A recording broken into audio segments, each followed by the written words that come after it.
What's hacking? It's Quacking, and welcome back to another episode talking about all things games. This time, we're talking about 2022, all things that happen with games. Now, I really wanted to get this episode out sooner, and I want to make it a little more nicer, but you know what? Good enough, and I'm just going to commentate over top all the games I played. Now, man, as you can see here, quite the stack of games. You know, all things really. This isn't even all the games I played. This is, a decent amount of what I've beaten and what I've played. There's more that that's sprinkled in there and whatnot. That is, if I can remember it all throughout the video. But all right, but first game we're going to start off with is Shin Megami Tensei 4. Now, the 3DS is closing down, as you all know, the Wii U eShop, 3DS and Wii U eShop. And this was one game I got for on sale digitally, but I'm like, you know what? I want a physical copy. And at the time, I was working a pretty good paying job, so I'm like, I love all things physical. I will spend the money there.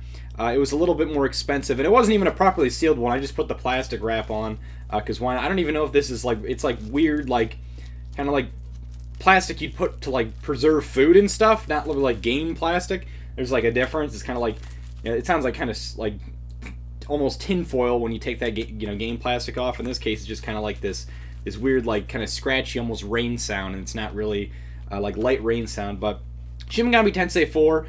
Really cool game, I gotta say. I think I like it more than the Persona series. Persona and Shin Megami Tensei are attached, but fortunately I did not beat this one because RPGs are insanely difficult for me to beat, it seems, because you're grinding and whatnot, but I had a ton of fun with it. I'd love to come back to it someday when I get into the mood. But actually, the first game I beat in 2022 was Metroid Prime Federation Forces. Now, this game, it was known to be not that great. And honestly, it's a decent little game entry in the 3DS. The 3DS has a ton of amazing multiplayer games and whatnot, and this is definitely one of them. Of course, you're going to need people to have the game if you don't want to play the Rocket League ripoff. And I think honestly, I used to really like Rocket League. Now it's just some free-to-play garbage. No offense to people who like it, but it used to be decent. I paid money on the game, and now it's just oh, now we're going to make a game that you paid money twice for free. So I'm just Metroid Prime Blast Ball, I think it's called. This is the better Rocket League. This is the better. I think it actually came out the same time. Actually, no, a year later. It was announced around the same time. But Metroid Prime Federation Forces, a decent little entry. I'm surprised I wasn't really spoiled for it. It had a really good story. I played it with my friend who absolutely loves Metroid. And we were able to get a nice, cool. We were able to advance our friendship because of it. And I'd really like to thank him to play that with. I only played it with 2 people. But we beat it on stream, and I had a ton of fun with him. I would love to do that again. We'd love to play some more awesome multiplayer games like Metroid Prime Federation Forces. But overall, great game. Now, I have to grab a system here for this. So, next, I played some PS Vita games. While I was working at my job, I had a lot of downtime and stuff, and there was times where I was alone and stuff, so I played a lot of games. The PS Vita, I absolutely love.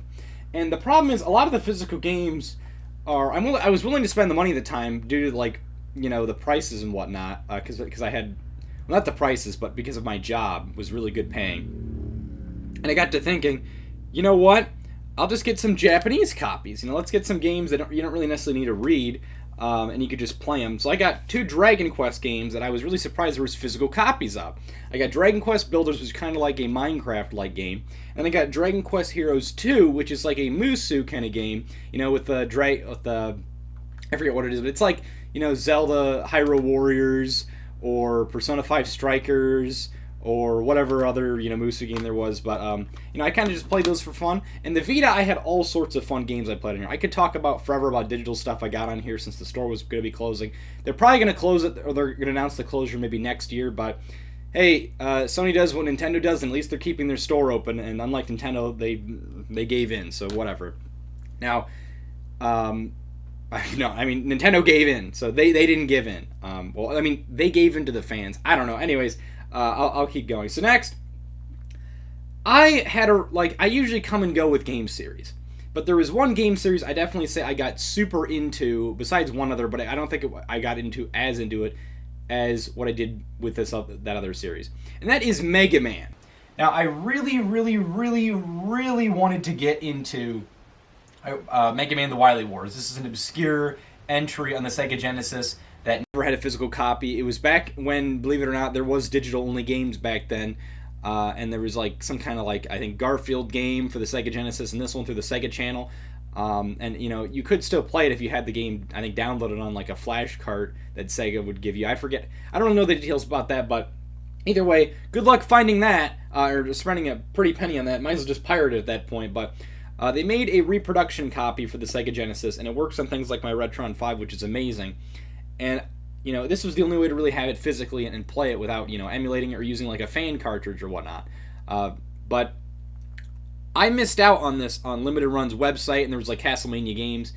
And the thing is regarding this, it was, Limited Run loves to just charge a pretty penny for their shipping. I don't know what it is, but it's just terrible like shipping costs.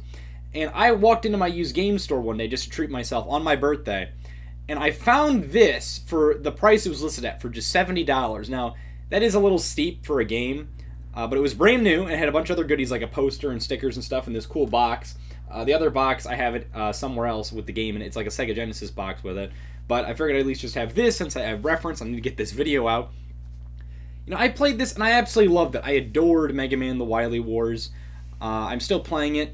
It has a cool exclusive Wily Tower, like a cool like Mega Man mode. This was made by the people who made the Mega Man Game Boy games, which we'll be talking about later on. But this reignited my interest in the series, and I didn't necessarily beat this. I ended up going back through and beating almost every classic Mega Man game. Almost every classic Mega Man game. 1, 2, 3, 4, 5, 6, 7, not 8, 9, and 10. I found a newfound love for those games. I originally thought that 1 and 3 were terrible games, but no, I love them now, going back through them. And, of course, Mega Man 2 can't go wrong with that. I already knew that was a good one, so I'm like, alright. I never beat Mega Man 4 due to the final boss, for some reason, just being absolutely hellish to attack and take out, like the Wily Machine, I think, number 4. And Drill Man's weapon is the best way to do it, but I didn't know you could, like, ignite the bomb from Drill Man's weapon in midair. And I figured that out by accident eventually.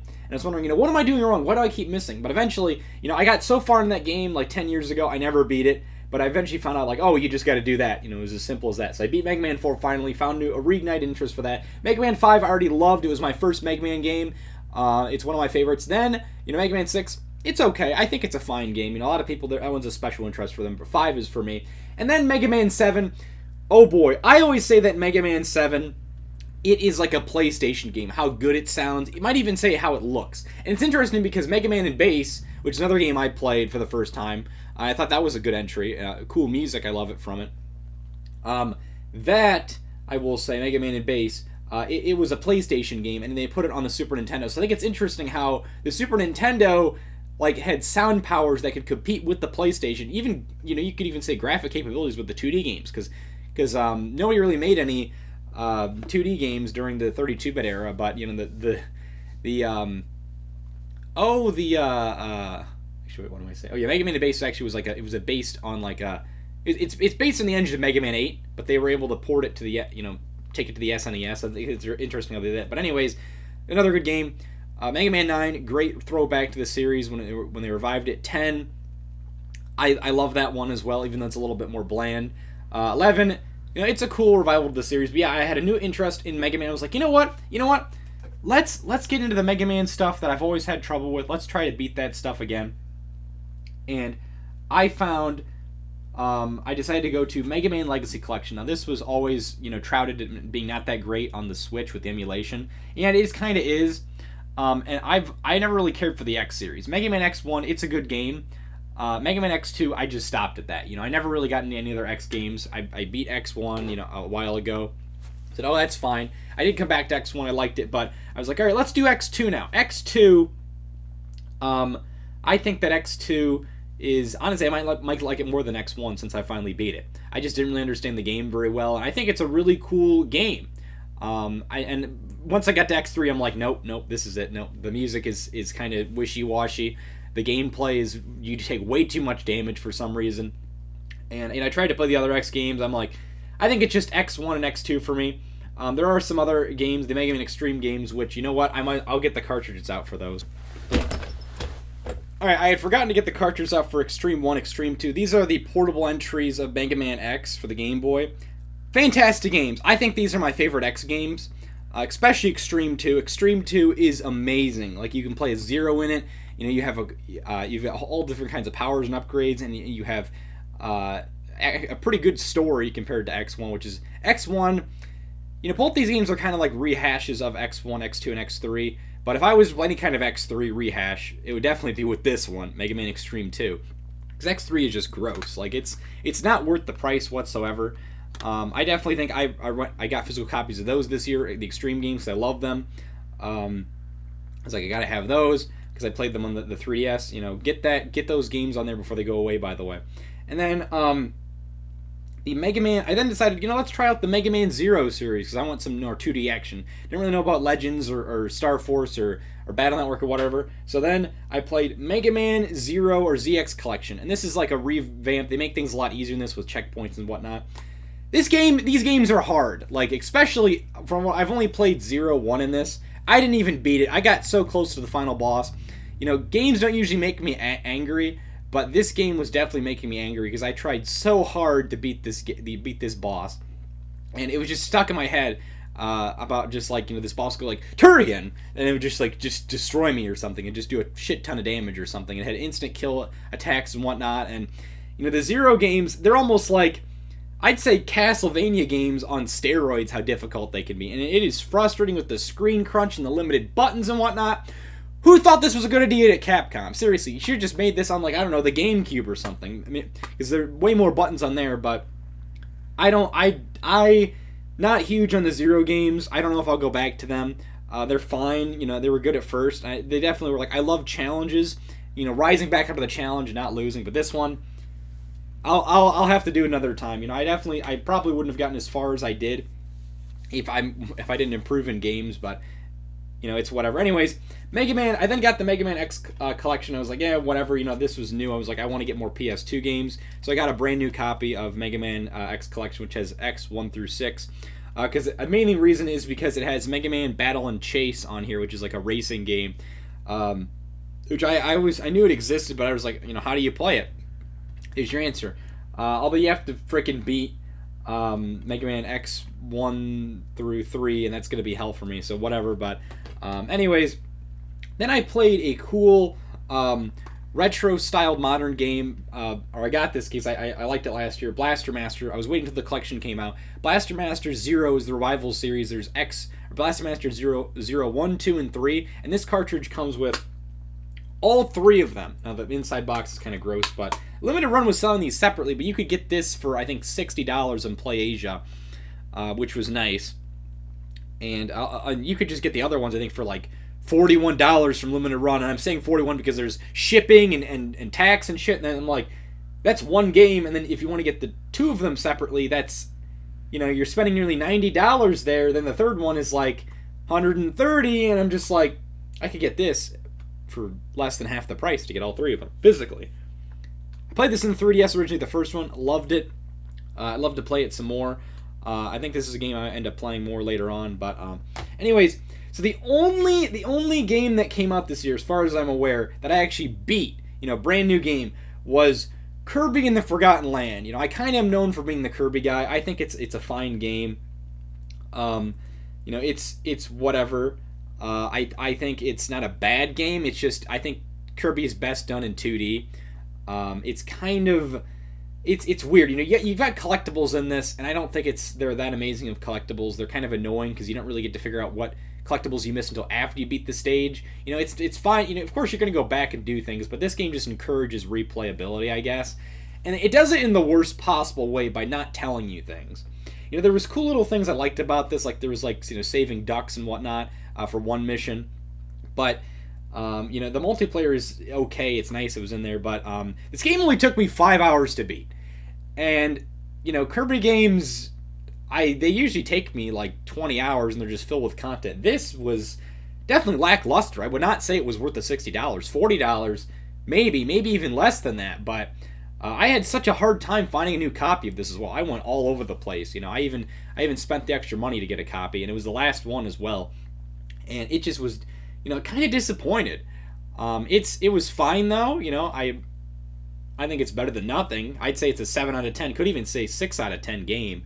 But Kirby, better in 2D honestly. But it's an okay 3D entry, and I guess it exists now. I don't think I want to see a 3D Kirby game again, though, unless they can make it better. But anyways, so back in May, a friend of mine, we went to a used game store because I was going to ignite my interest for Pokemon, and that didn't really happen.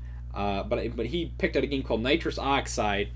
Really cool PlayStation game. It's like an arcade game that's kind of like a drug trip almost with bugs and stuff.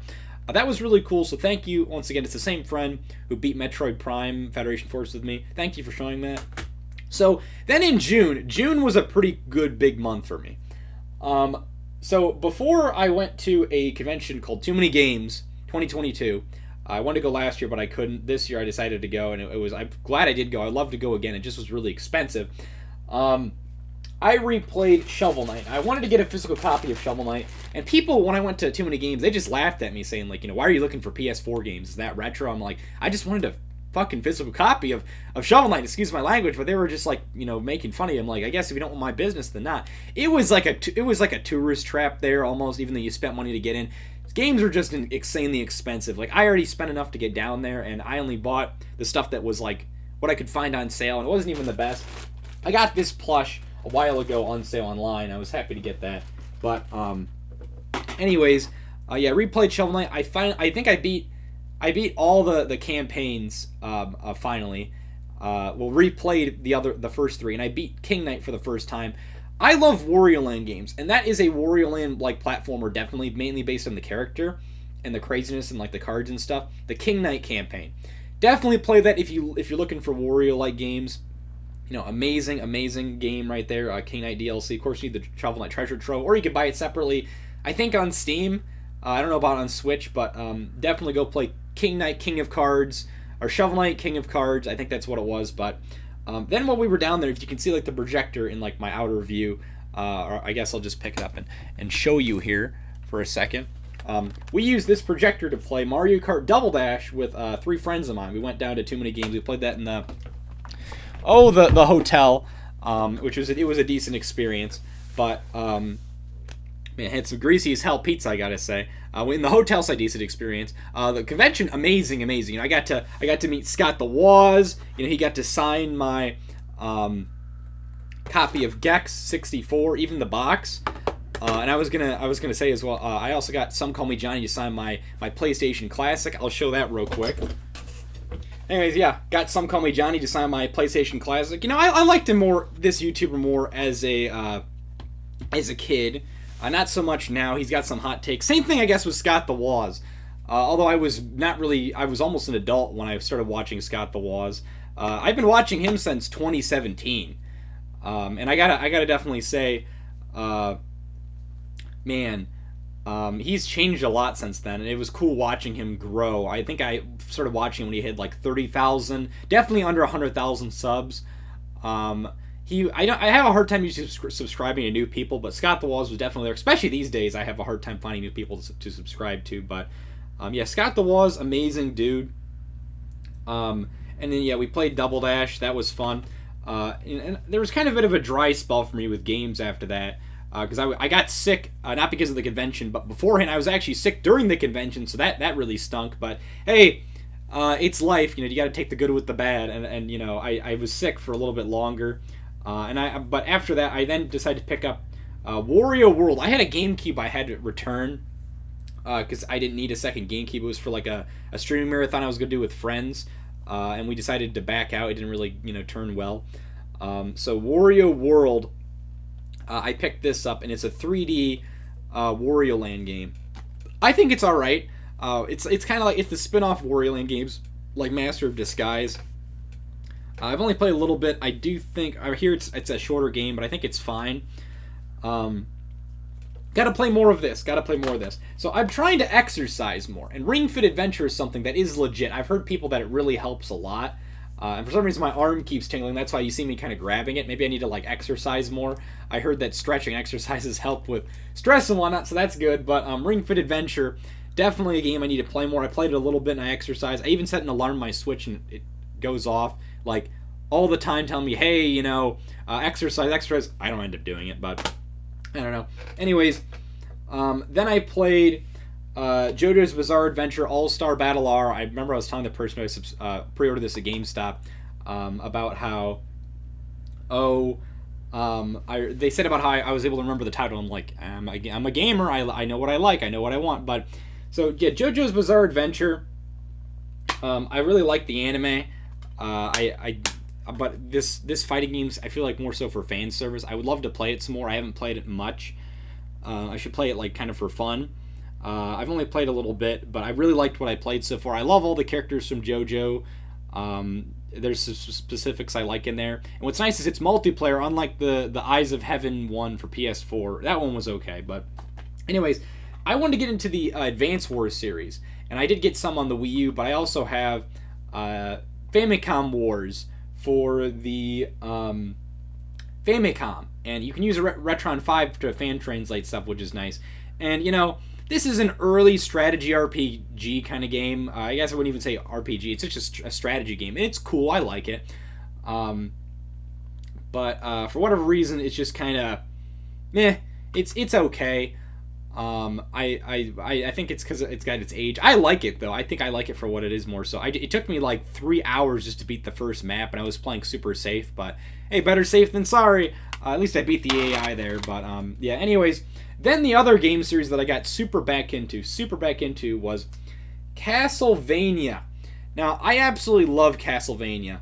I used to love Halloween as a kid, but the Castlevania series, I don't know what it is. I just love like the Belmonts, going out to fight the Dracula like every 100 years, or like just to continue to fight an evil that just keeps coming back.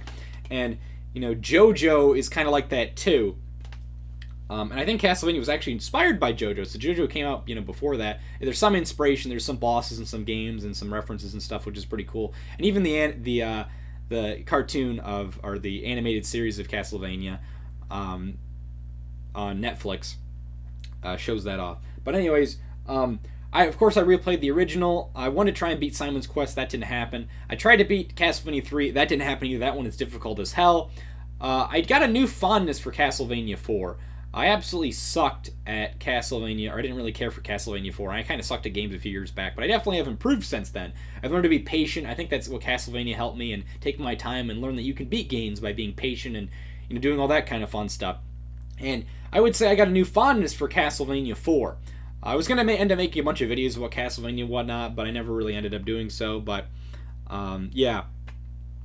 With that being said, then one game I picked up I got from Limited Run, and I don't think I'm going to be buying a lot more stuff from Limited Run. The only thing that's coming in from them is a Castlevania Rondo of Blood collection with Symphony of the Night. It's called Castlevania Requiem. It's like a special edition, and that one took way too long to come in. It could have come in before Halloween, but it didn't. But Rondo of Blood was another game I played. That's not on this collection. This collection has 8 different games. I got this last year, so some of these games.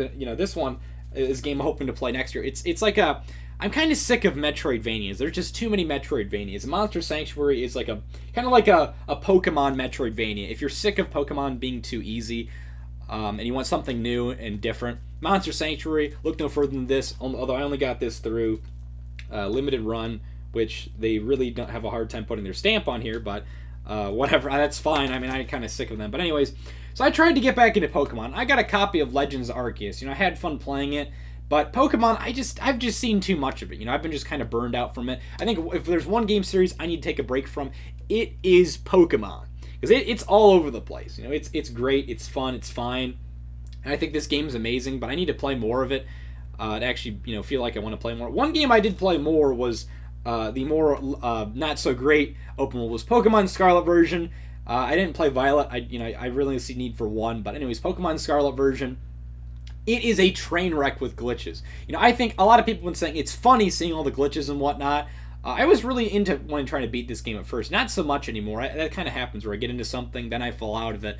But this game, it is a train wreck, and it is funny, like trying to break things. I always like kind of breaking things. And Super Mario Sunshine is a bit of a buggy game. Not as buggy as this. This was definitely rushed. But I like to think this has like bugs similar to Sunshine, where you can kind of like do things you aren't supposed to be able to do, like backwards long jump, like in Mario 64. That's another glitch.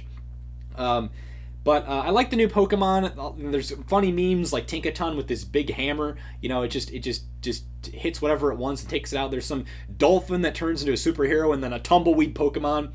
That's pretty alright. That's pretty cool.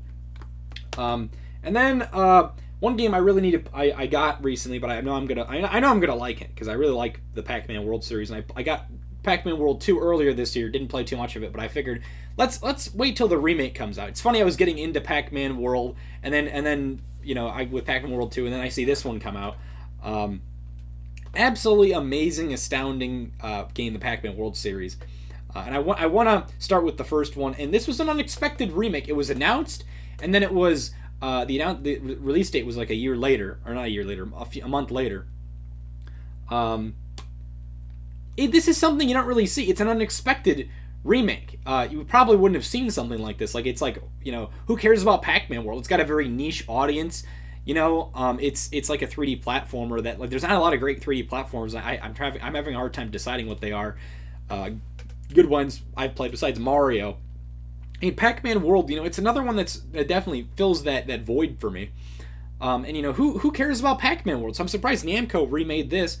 It would be cool if they remade Pac-Man World 2, but, like, honestly, nice to see this one remade because this one had the most issues from what I've seen and heard.